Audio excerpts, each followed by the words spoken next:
Hi guys, my name is Yash. I'm ECBA certified business analyst, and today we'll be continuing with our 142nd question of our BA interview series. So let's begin.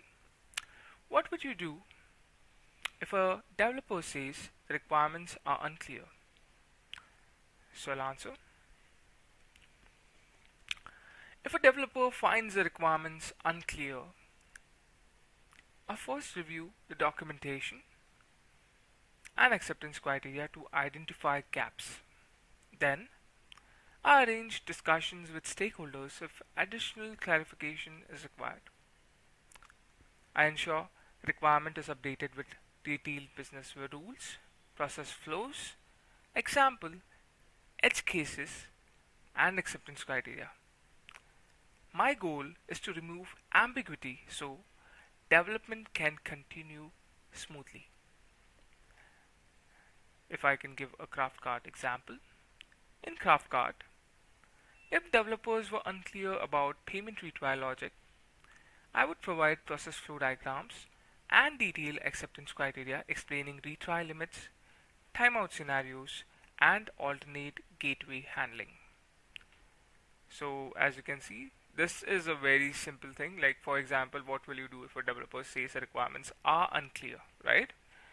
The developer just comes up to you and they say, the requirements that you have given are very unclear.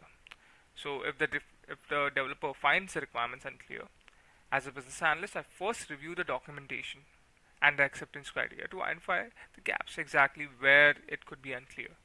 Then I arrange discussions with stakeholders if additional clarification is required. So, what I would do is arrange the people who are giving me the requirements. I'll arrange a meeting with them and understand if additional clarification for this could be given because the developers have updated me that the requirements are unclear. So I have to again connect with the stakeholders to get it very clear, right?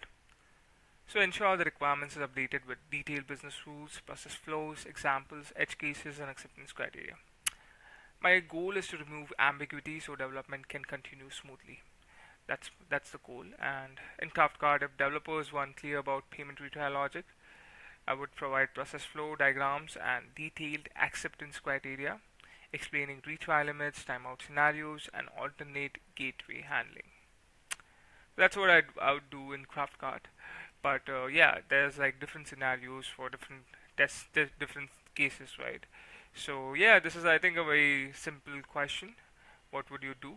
Um, so simple. As a business analyst, you would just first review the documentation and the acceptance criteria to actually identify if there are gaps.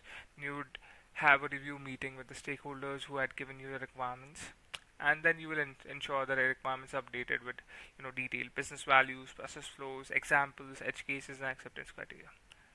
So the goal is to remove ambiguity so development can continue smoothly. So I hope you understand. Thanks so much for watching.